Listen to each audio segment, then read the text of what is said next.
Hello. Today we'll be talking about variance, covariance, and our first dimensionality reduction method, PCA.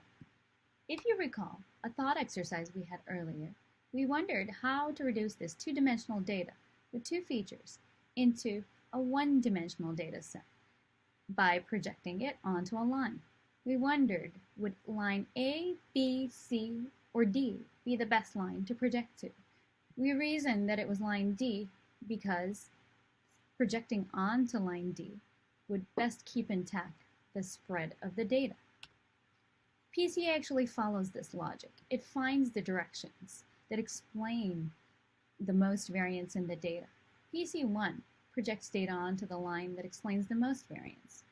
PC2 to the one that explains the next most amount of variance while being orthogonal to PC1. But how do we actually find these directions? In order to understand that, we have to understand how to quantify the spread of data. Here I've generated data with two features, x0 and x1.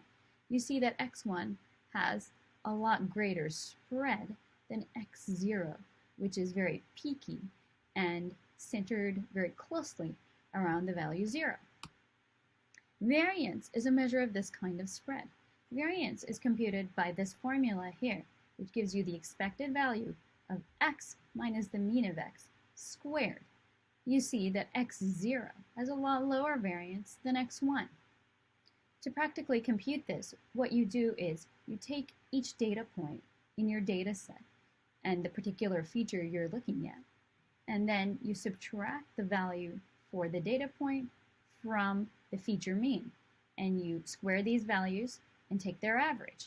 Now this gives you a good estimate of the population variance. But if you have a sample of your data, which is normally the case that we do, you actually have to multiply this quantity by 1 over m minus 1.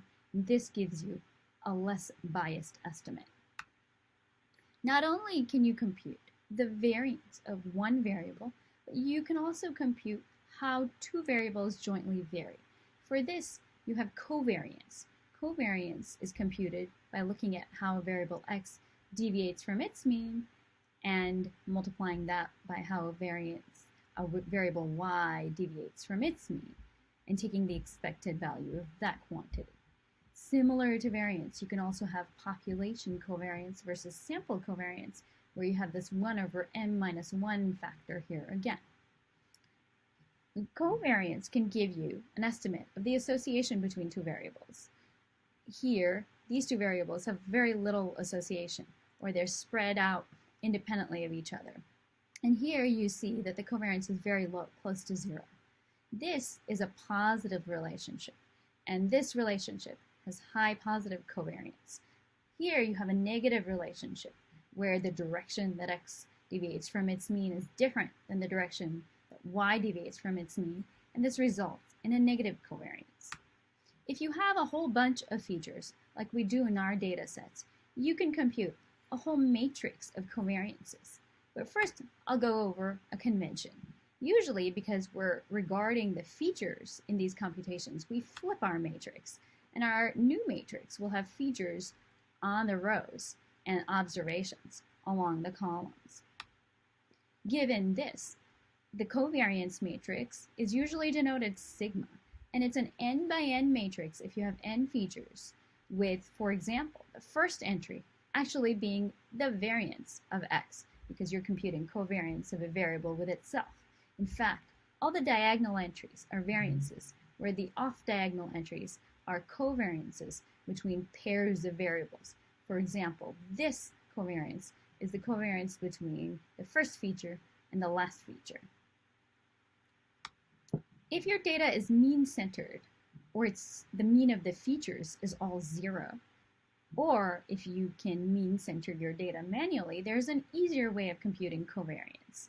So if you write out the formula for covariance for each of the entries and substitute 0 for each expected value of a variable, then you get this formulation, which is equivalent to taking the whole matrix x with observations on the columns and features on the row and multiplying it by x transpose. And here again, to get the sample covariance, we've divided it by n minus 1. Covariance is not, the covariance matrix is not just a way of storing covariances. It actually represents a linear transformation. This linear transformation can be used as a bilinear form to compute the covariance of new variables, v and w, which are combinations of the variables on which sigma was computed. Thus, the covariance of v with w is computed as v transpose sigma times w. And of course, for a single variable, you actually get variance, which is v transpose sigma v, would give you the value of the variance of the variable v. Here's an example of a covariance and variance computation. If you wanted the variance of a variable v, which is written in terms of your original features, then you take its coefficients, and there are n of them, to talk about the linear combinations of the original features. And you use it as a column vector on the right, a row vector on the left. This gives you this quantity right here. If you're computing the covariance between two variables, on the other hand, you would use the second variable on the left, whereas you're using the first variable on the right as a column vector, and a similar computation ensues. The covariance matrix has some very important properties that lend itself to useful applications we'll talk about in the following lectures. One nice property is that this is a matrix that's symmetric about its diagonal. So the covariance of x, y is equal to the covariance of y, x, and this gives it its symmetry. This matrix is also positive semi-definite, and this means that if you take any vector transpose times the matrix times the same vector, you get a value that's greater than or equal to 0. This can be seen by the fact that the diagonal actually contains variance, and variance values are always positive. Positive semi-definite matrices have all positive real eigenvalues that are often interpretable, and this comes in handy when the covariance matrix is used for PCA. Now let's get back a little bit to how PCA is actually computed. PCA actually finds the directions that explain the most variance by taking the eigenvalues of sigma. The first direction is the direction corresponding to the largest eigenvalue, and projection of data onto this direction gives you PC1.